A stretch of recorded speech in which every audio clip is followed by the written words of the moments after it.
5 das minhas duplas de guitarristas favoritas, em que ambos são excelentes solistas. Não tem esse papo de um é guitarra solo, outro é guitarra base. Os dois são solistas de primeira categoria.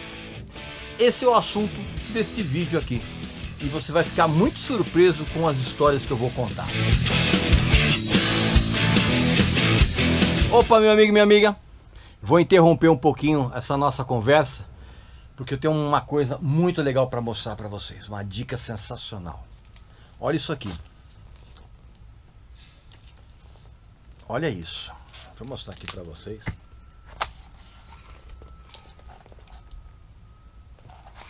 Olha que livro espetacular.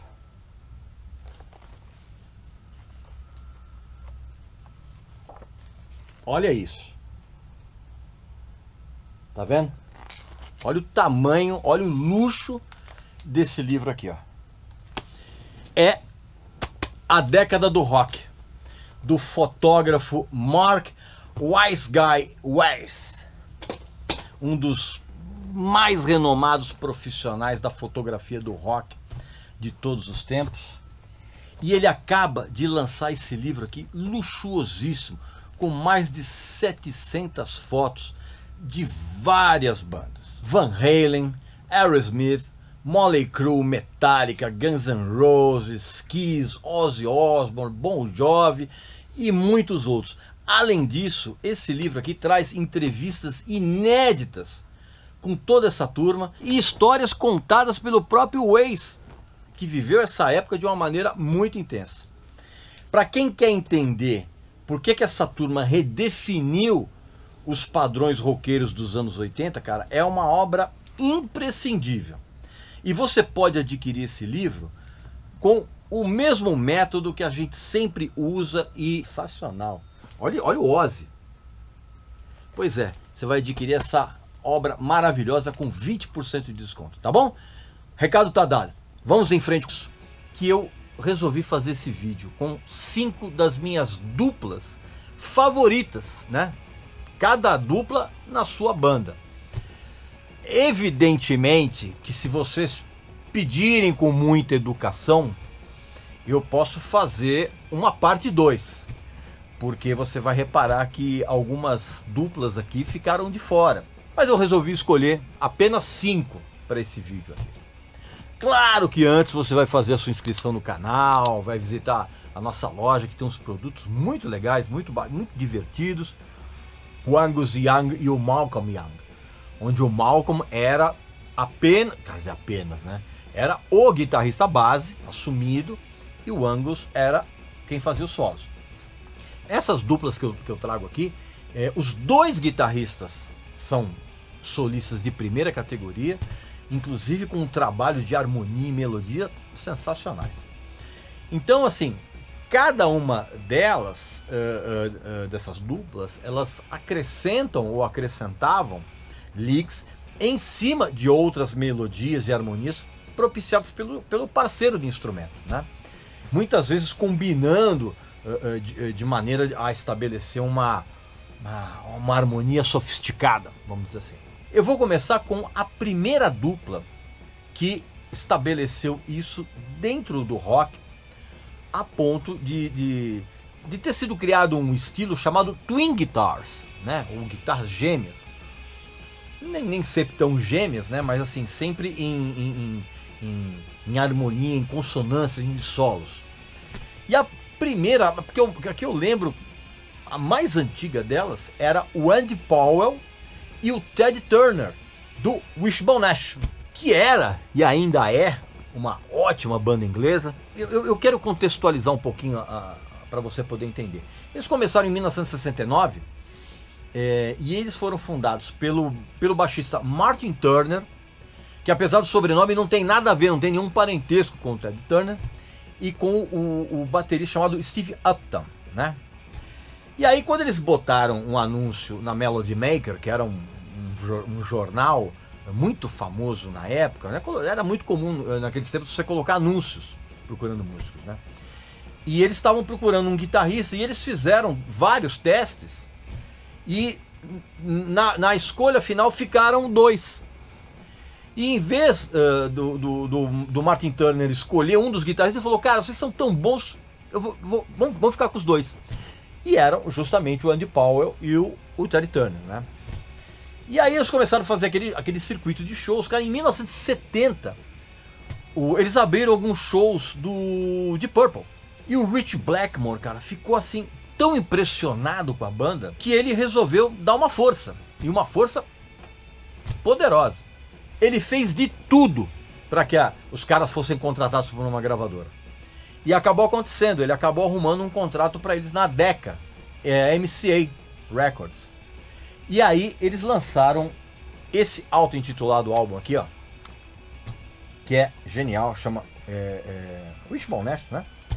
E depois eles soltaram 2 discos muito legais. Um primeiro chamado Pilgrimage, que é esse aqui, ó, Pilgrimage.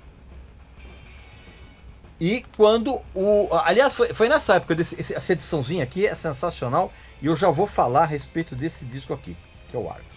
Então, quando eles soltaram o Pilgrimage, o Teddy Turner, ele foi na verdade convidado pelo John Lennon para gravar violão em 2 faixas do Imagine, né?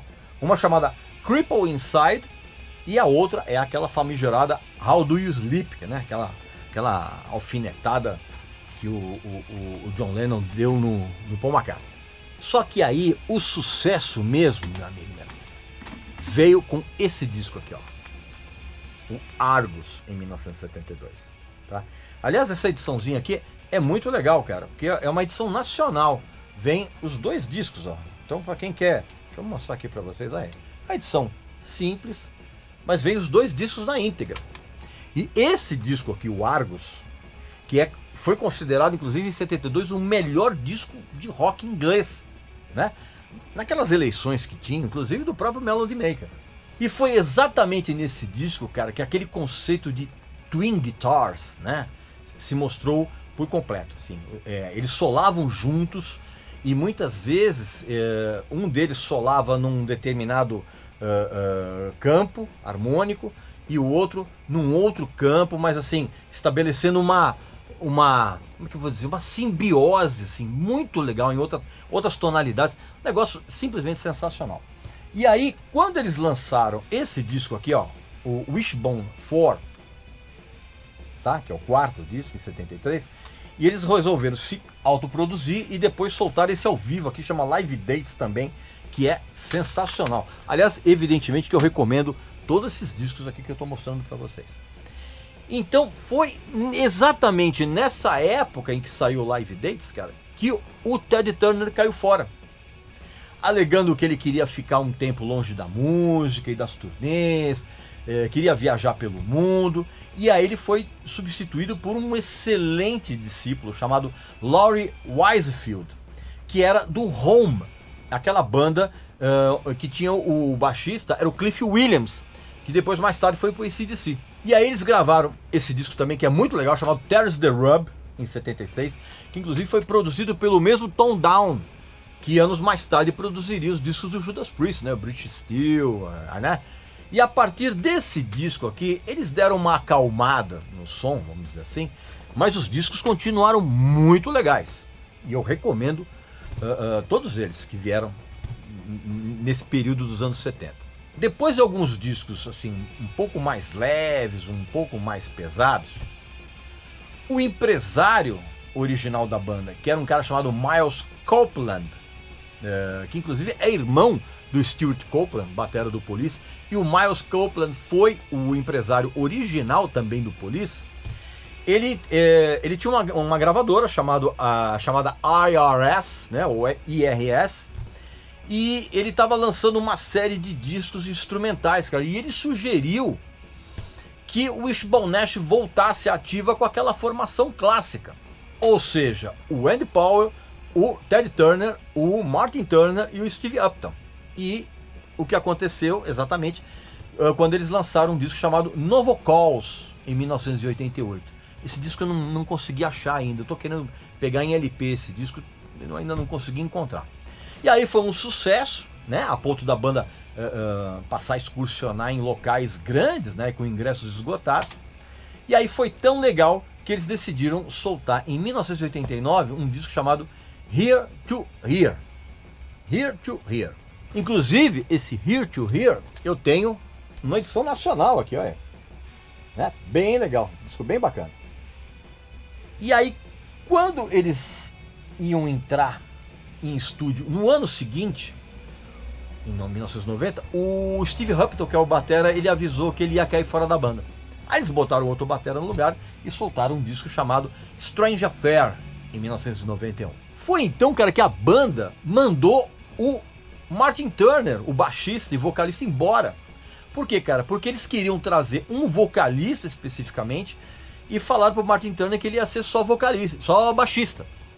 E o cara não queria isso, né? Então ele acabou sendo demitido. E o que é o mais curioso, eles não trouxeram um vocalista, né? Eles substituíram o Martin Turner. E aí em 1994 o Ted Turner saiu de novo. E aí restou só o Andy Powell, né? E ele continua com a banda até hoje, lançando uns discos interessantes, mas sempre com músicos contratados. E ele também teve que brigar para manter o nome, né? Inclusive isso foi para os tribunais e ele acabou vencendo, porque o Martin Turner insistia em fazer shows, cara, como o Wishbone Ash. E aí a coisa toda foi pro tribunal e o Andy Powell ganhou. A segunda das minhas duplas favoritas, não necessariamente na ordem, né, é aquela formada pelo Bernie Marsden e pelo Mickey Mood do Whitesnake. Evidentemente que eu já falei muito a respeito do Bernie Marsden e do Mickey Mood quando eu fiz lá o Aposto que Você Não Sabe do Whitesnake, né? Já contei muitas histórias ali. E o Mickey Mood, ele esteve com o Dave Coverdale desde o início da carreira solo dele, né? Quando a banda nem existia ainda. E inclusive foi o Mickey Mood que convenceu o Coverdale de que tinha que ter um segundo guitarrista. E um segundo guitarrista solo. E aí foi que o Bernie Marsden entrou pro Whitesnake, né? E essa foi uma decisão muito acertada, cara, porque o entrosamento entre os dois era maravilhoso, né? Tanto que inclusive quando eles saíram do Whitesnake, que eu chamo carinhosamente da fase chapéu e bigode, por causa do Mickey Mood, cara, quando eles saíram do Whitesnake, o Whitesnake virou outra coisa, tá entendendo? Né? Perdeu completamente aquela essência de rhythm and blues e tal. E é interessante, o Mickey Mood, ele quando ele era garoto, lá ele era de Middlesbrough. Em 1967, o Mickey Mood, ele tinha uma banda, cara, chamada The Roadrunners, cujo vocalista era o Paul Rodgers, né, que depois foi pro Free e pro Bad Company, e o baixista era o Bruce Thomas, que depois foi pra banda do Elvis Costello and the Attractions. E essa banda, eles faziam um sucesso razoável nos pubs, e aí eles resolveram o que eles fizeram? Eles trocaram de nome, se transformaram em Wildflowers, e aí eles foram para Londres, né, cara? Aí o que acontece? Eles foram para lá, eles não conseguiram nada, eles começaram a brigar entre eles, eles se separaram, eles não conseguiram sequer gravar um compacto, que seria muito interessante. E aí o Mickey Mood voltou para a cidade natal dele, cara, e ele passou a ter aula de violão erudito, e ele começou a se especializar no slide, né? Naquela técnica em que você tem o bottleneck, que é aquele tubo de vidro, em que você desliza pelas cordas. E isso chamou a atenção de um vocalista chamado John McCoy, e eles montaram uma banda chamada Tramline. E aí eles arrumaram um contrato com a Island Record. E aí com o Tramline, o Mickey Mood gravou 2 discos. Um chamado Somewhere Down the Line, de 1968, e um segundo chamado Movies of Vegetable Centuries, de 1969. Só que esse segundo disco, que inclusive eu tô muito atrás desses LPs, eu não consegui encontrar até hoje em lugar nenhum. Esse segundo disco, ele foi lançado quando a banda já tinha acabado. E aí o Mickey Mood, ele foi tocar em bandas de apoio para artistas americanos que excursionavam pela Inglaterra, tipo o Gene Pitney, e depois ele foi parar na banda do tecladista Zoot Money, isso em 1970. E depois de alguns meses, cara, o Mickey Mood entrou numa banda chamada Juicy Lucy, com quem ele gravou 3 álbuns. Um é esse aqui, ó. Aliás, essa também é uma edição dupla muito legal. na verdade são os 2 discos, ó, em um CD só. Tá? Ele gravou o Lie Back and Enjoy It, que é de 1970, e ele gravou esse outro disco aqui, que é também tem numa edição, que é o Get a Whiff of This, que é esse aqui, ó. Tá vendo? Ah, e também gravou um terceiro disco chamado Pieces, que é esse aqui que eu tenho em LP, ó. Por incrível que pareça, isso aqui é uma edição nacional, tá? Aqui, ó. Legal? Esses dois CDs são edições importadas uma da One Way Records e outra da BGO, que é bem legal.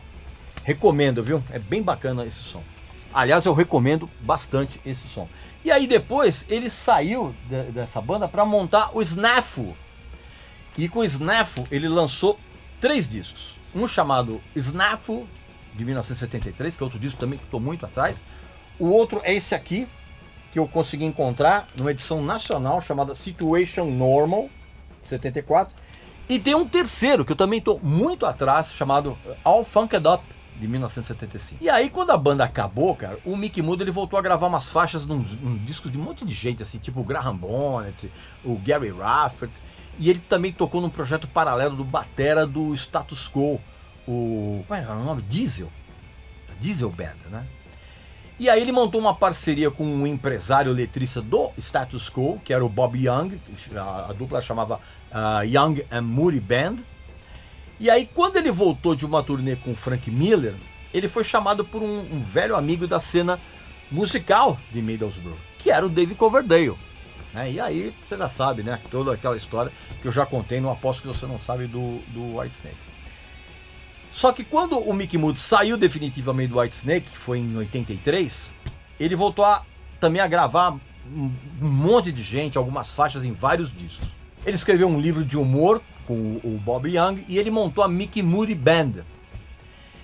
Até que ele resolveu chamar o antigo parceiro dele, que era o Bernie Marsden, com quem ele se dava muito bem, e ambos montaram a Moody Marsden Band.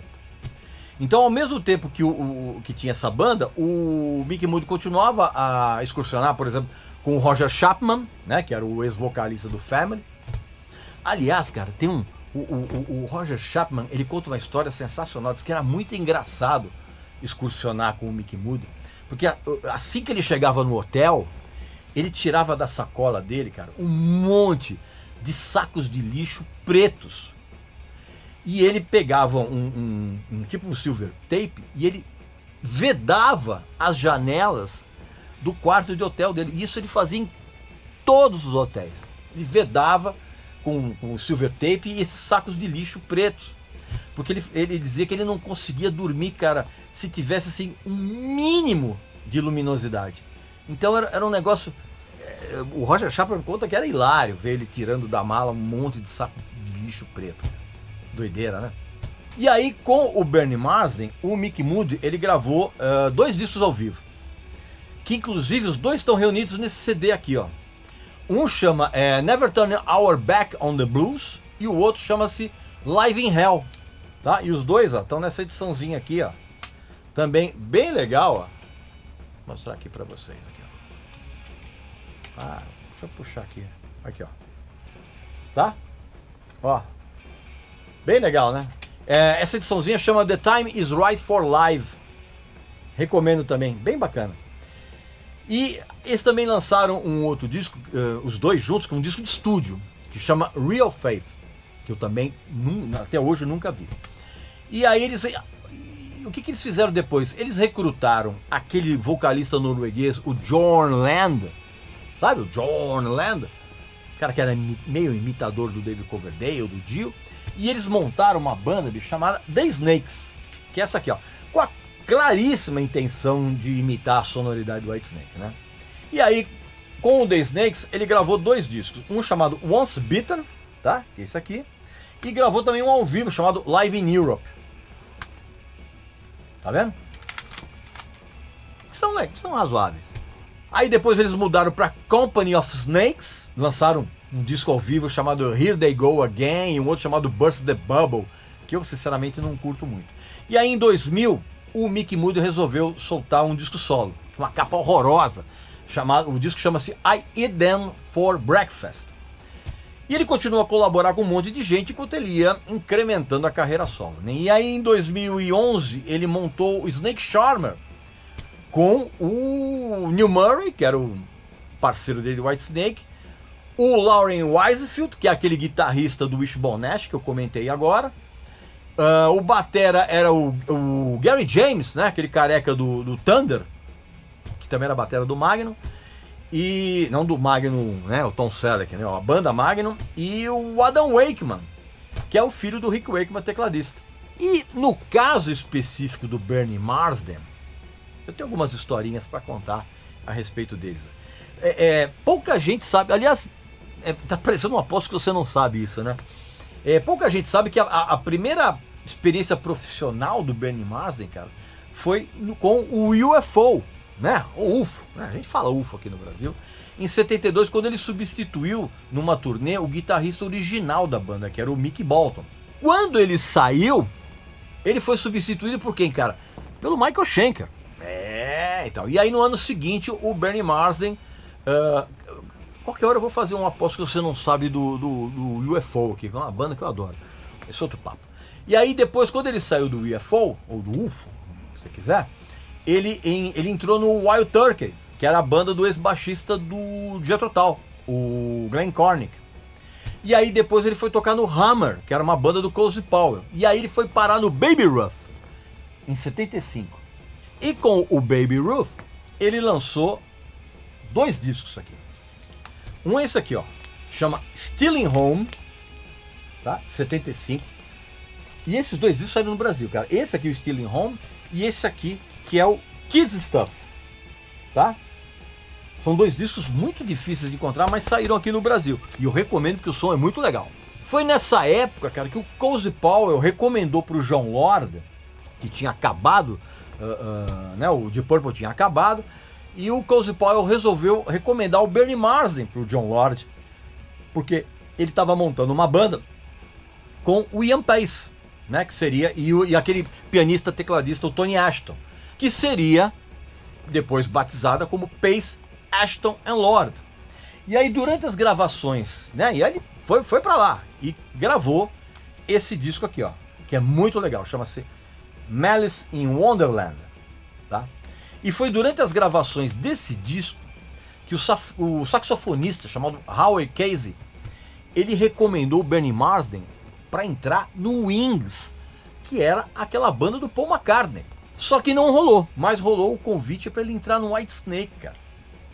E esse convite o Bernie Marsden aceitou, por quê, cara? Porque ele encontrou com o Dave Coverdale em Munique, onde o Pace, Ashton Lord ia gravar um segundo disco. Só que a banda acabou exatamente ali no meio das gravações, cara.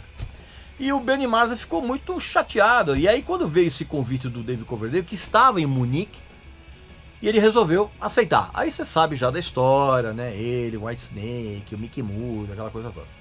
E aí, como eu contei a respeito do Mickey Moody, o Bernie Marsden, quando ele saiu do Whitesnake, ele tentou formar 2 bandas. Uma chamada Bernie Marsden's SOS e uma outra chamada Bernie Marsden's Alaska.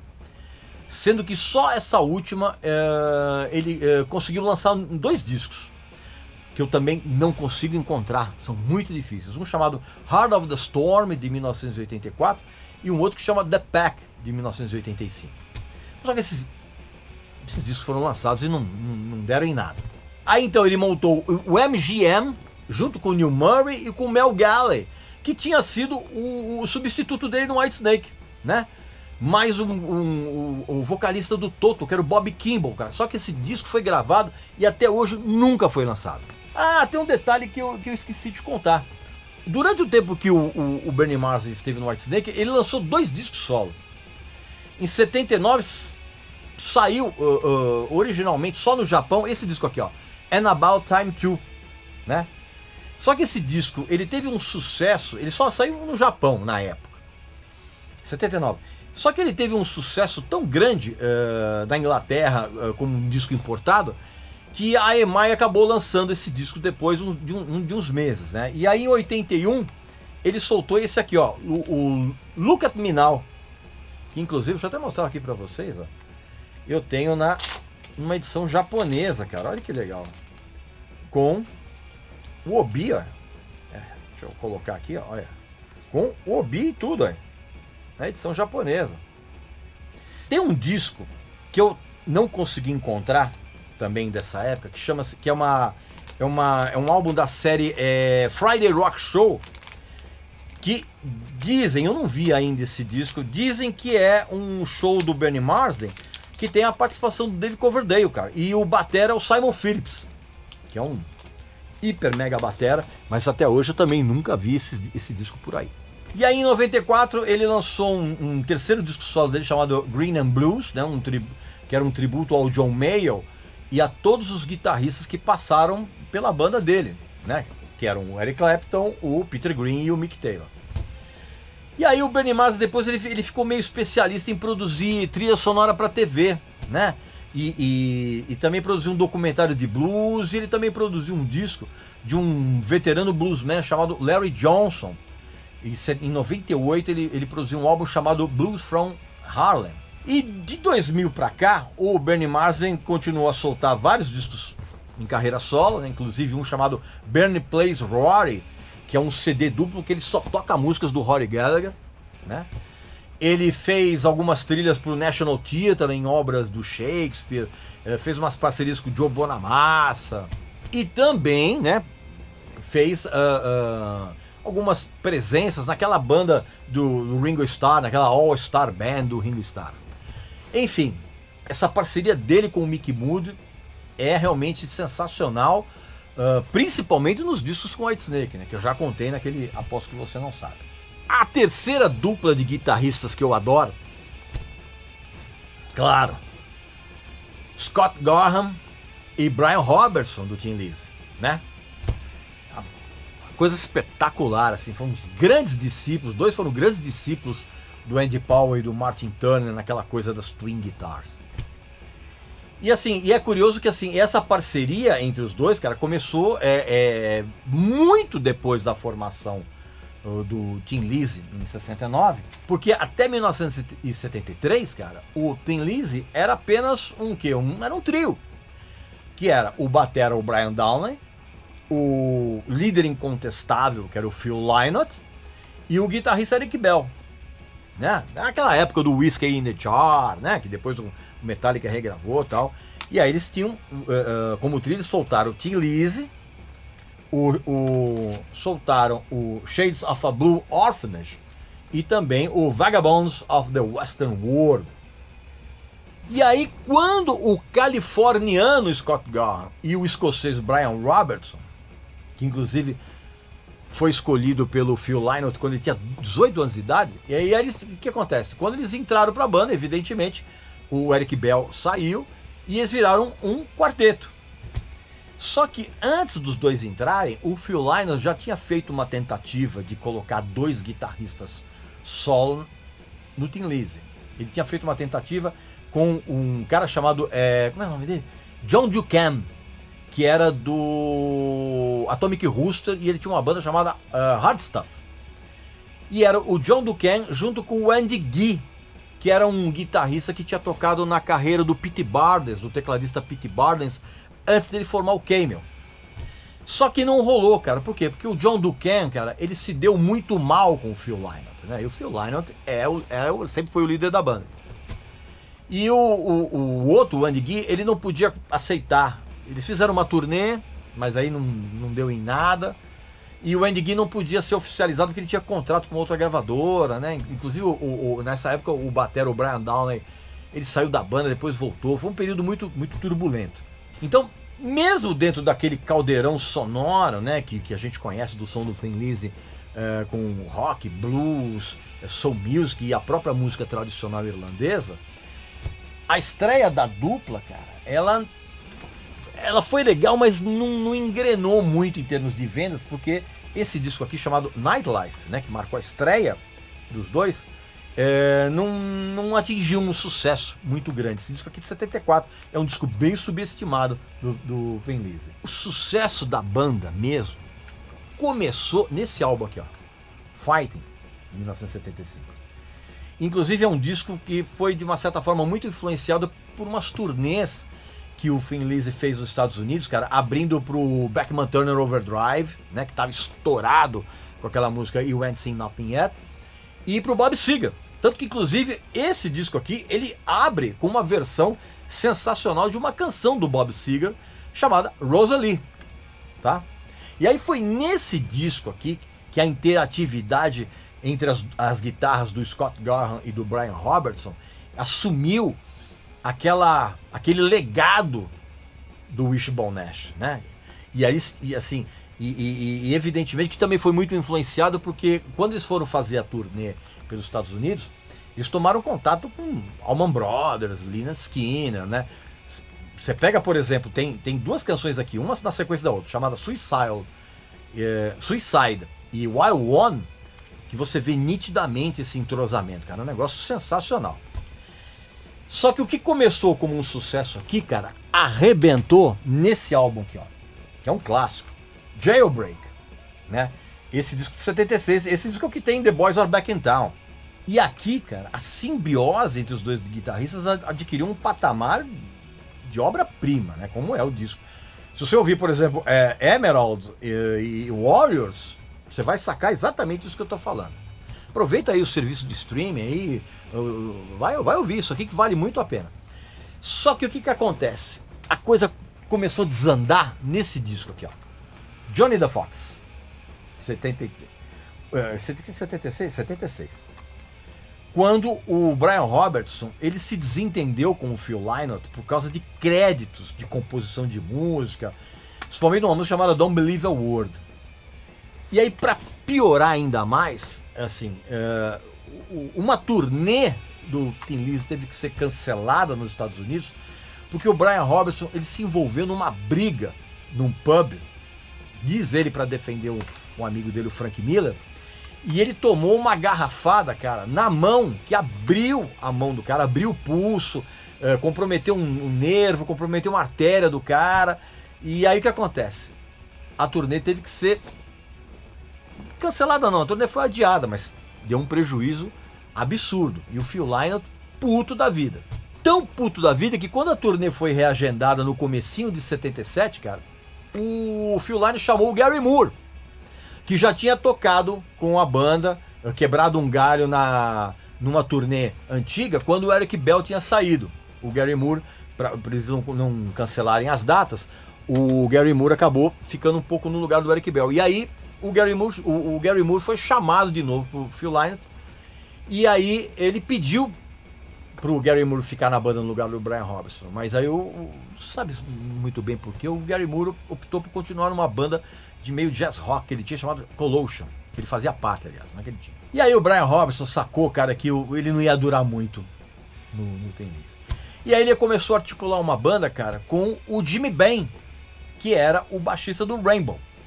E aí, por conta desse clima já bem ruim, o Thin Lizzy gravou Bad Reputation como um trio, tá?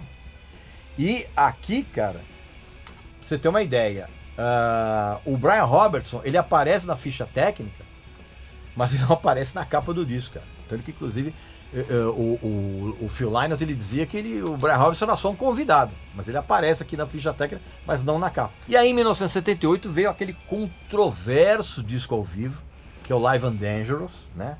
E controverso porque o produtor do disco, que é o Tony Visconti, ele conta que nada desse disco aqui foi gravado ao vivo, a não ser o barulho da plateia e o som da bateria, né? Que o resto foi tudo refeito em estúdio. E o Brian Robertson, ele nega isso até hoje, dizendo que não tem nada a ver. E o Scott Gorham também concorda com a versão do Brian Robertson, diz que não é, que a coisa foi refeita, mas não foi tanto assim. Mas enfim, é um descasso ao vivo. E aí, com um clima realmente péssimo dentro da banda, o Brian Robertson, ele saiu em 78, cara, depois que ele teve uma briga de soco com o Phil Lynott. E aí o Gary Moore finalmente aceitou a proposta de entrar na banda.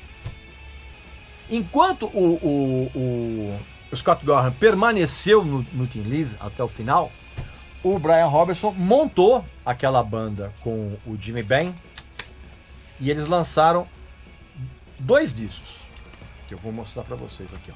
O primeiro é esse aqui, ó, Wild Horses, de 1980, tá? Esse aqui é uma edição importada. Inclusive essa edição aqui veio com... Eu comprei quando veio com compacto, inclusive, aqui. Que é bem legal. E eles soltaram também em 82 um disco chamado Stand Your Ground. Em 81, aliás, não foi em 82.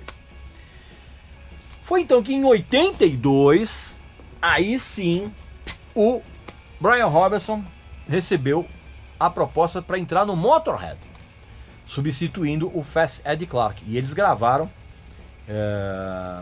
um único disco nessa formação, que é isso aqui, ó, subestimadíssimo Another Perfect Day. Eu adoro esse disco. Só que o Brian Robertson, como você sabe, ele ficou muito pouco tempo no disco, cara, porque ele foi demitido. Primeiro porque ele se recusava a tocar as músicas antigas do Motorhead. E segundo, cara, eles usavam umas roupas absurdamente ridículas, cara. Tanto na sessão de fotos como ao vivo. E isso não combinava. E aí depois ele foi ele foi para uma banda do Gary Barden, chamado State Trooper. E aí depois ele fez umas aparições esporádicas em shows, em tributo ao Phil Lynott, né, que tinha morrido. E ele reapareceu em 2011 com um disco solo, o único disco solo que ele lançou até agora, que chama-se Diamonds and Dirt, tá? Que é interessante, não é ruim não. Obviamente, você sabe que, né, que com a morte do Phil Lynott em 86, né, deveria ser o fim, o fim do Thin Lizzy. Mas o Scott Gorham, ele ainda tentou o impossível, né? Ao lado do Brian Downey, ele tentou ressuscitar a banda. E aí os fãs deram uma chiadeira absurda e ele acabou tendo que voltar atrás e ele montou o Black Star Riders, né, que continua aí até hoje, só que sem o Brian Downey, né, com uma outra formação e tal, mas ainda capitaneado pelo Scott Gorham. Mas enfim, mesmo com essa história toda atribulada, o período em que o Brian Robertson esteve no Thin Lizzy com o Scott Gorham é um negócio espetacular em termos de dupla de guitarristas. Claro que eu não poderia deixar de colocar nessa lista Glenn Tipton e K.K. Downing do Judas Priest. Óbvio, né? Com um entrosamento assim igualmente assombroso, né? Os dois foram peças fundamentais para o estabelecimento do heavy metal como a gente conhece até hoje. Eu já contei todas as histórias possíveis e imagináveis no Aposto que Você Não Sabe do Judas Priest, que você deve ter visto. Se você não viu, procura aqui no canal que você vai encontrar. E eu já contei, né, que o K.K. Downing tinha feito um teste para entrar no embrião lá do Judas Priest, mas não tinha conseguido, aquela coisa toda. E o embrião, exatamente do Judas Priest, como a gente veio a conhecer, ele foi uma banda que tinha o K.K. Downing com o Ian Hill, que era o baixista. E aí depois que entrou o Rob Halford, né, porque na verdade o vocalista era o Al Atkins, que tinha levado o nome Judas Priest para essa banda. Aí o Al Atkins saiu, entrou o Rob Halford. Já contei essa história, né? E aí eles assinaram um contrato com aquela gravadora Go, né, e lançaram o Rock and Roll. Eu já contei tudo isso no Aposto que Você Não Sabe. E também você sabe que foi por sugestão do próprio selo que eles agregaram o segundo guitarrista, que era o Glenn Tipton, né? E aí, né, aquela história toda que você já sabe. E aí é curioso que quando você ouve os discos do Judas Priest, você dá a perceber nitidamente que o solo do K.K. Downing, ele tem um estilo mais rústico, né? E o do Glenn Tipton, ele é um pouquinho mais refinado, mas os dois formavam uma simbiose espetacular, né? Não preciso nem falar disso. E aí essa história toda durou, né, dos dois no Judas Priest até em 2011, né? Quando o K.K. Downing, ele quebrou um tremendo pau dentro da banda. Aliás, essa história, contada em detalhes, e mais umas outras absolutamente sórdidas, inacreditáveis dos bastidores da banda, estão contadas nesse livro aqui que o K.K. Downing escreveu, ó. Heavy Duty, Minha Vida no Judas Priest. Tá? É um livro espetacular, acabou de ser lançado aqui no Brasil, e o K.K. Downing, ele conta toda a trajetória dele no Judas Priest E tem umas histórias absolutamente inacreditáveis. Eu confesso assim, eu tô na metade do livro, eu não tô acreditando no que ele tá contando aqui, cara. É uma coisa impressionante. E o mais incrível, tem gente que diz que é absolutamente verdade. A versão dele é realmente real. Muita gente que trabalhou com Judas Priest na época confirma essas histórias, cara. É um livro espetacular. E esse livro ele vem inclusive com o autógrafo do KK Downing. E isso acontece nesse lançamento aqui no Brasil, que você, meu amigo e minha amiga, você sabe que você tem privilégios aqui, né? Você pode adquirir esse livro aqui, que eu tô na metade dele e é inacreditável de tão legal. Você pode adquirir esse livro com um tremendo desconto. Basta que você clique aqui no link abaixo ou no QR Code aqui da tela, preencha o cupom com Regis Tadeu Indica, que você já sabe, e você, ao finalizar a compra, você vai ter 20% de desconto na aquisição desse livro aqui, ó, capa dura. Um livro sensacional. Eu tô lendo aqui, eu não tô acreditando. É muita história bacana e ao mesmo tempo surpreendente. Então não esquece, meu amigo e minha amiga, clica aqui no link aqui abaixo ou no QR Code aqui da tela, preenche o cupom com Regis Tadeu Indica, tudo junto, tá? E na hora de finalizar a compra você vai ter então 20% de desconto. Cara, eu recomendo muito, é um dos livros mais legais que eu li nos últimos tempos. Vale muito a pena, principalmente para você saber que a história do Judas Priest nas internas não era nada feliz assim como você está imaginando, viu? Ou como a própria banda sempre propagou. Muito diferente disso, tá legal? Então não perca essa oportunidade. E aí, meu amigo, você sabe muito bem que quando foi anunciado que o Glenn Tipton estava com Parkinson, o KK Downing, ele tinha certeza que ele seria chamado de volta. E ele ficou muito puto da vida quando isso não aconteceu, cara. Ele ficou mais puto ainda, cara, quando ele não foi chamado para participar da turnê que aconteceria no ano passado para celebrar o 50º aniversário oficial do Judas Priest, né? Acabou não acontecendo por conta essa coisa toda que a gente tá vivendo aí. E aí eu também já contei lá no Aposto que você não sabe que o KK Downing ele teve que vender os direitos de composição dele no Judas Priest para pagar os débitos da falência que ele teve, né? Ele corria o risco de ser preso pela justiça britânica. Mas eu na época eu não contei que ele voltou a tocar depois de toda essa confusão. Antes de toda essa situação caótica que a gente está vivendo, ele tinha voltado aos palcos em novembro de 2019 para fazer um show na Inglaterra, junto com o Ripper Owens, que você sabe que foi vocalista do Judas Priest também, mas o Les Binks, que é aquele batera que gravou o Stanley Class e o Hellbent for Leather. Aliás, por falar em Stanley Class, o livro aqui que eu indiquei aqui para vocês, ele conta uma história de como é que a relação dele com o Glenn Tipton começou a azedar na gravação do Stanley Class. E ele conta também por que o Les Binks foi embora da banda. Histórias incríveis, né? Mas enfim, então ele voltou com o Ripper Owens, o Les Binks e com o baixista do Megadeth, o David Ellefson. E também o guitarrista de uma banda chamada Hostile, que é o AJ Mills, que é uma espécie de... vamos falar a verdade, é uma espécie de cover do Judas Priest de luxo, né? Vamos falar. Eles fizeram um show que na verdade era uma espécie de ensaio, só para ver qual era a possibilidade comercial deles voltarem a fazer turnê usando um outro nome. Então já estava tudo meio que pronto para que o KK Downing voltasse para a estrada com uma banda intitulada KK Priests. E só trocar o baixista. É claro que o David Ellefson não poderia ficar. E aí eles chamaram o Tony Newton, que era uma banda chamada Voodoo Six, que é a antiga banda do Richard Faulkner, que é o substituto do KK Downing no Judas Priest, né? Só que aí veio a pandemia, aquela coisa toda.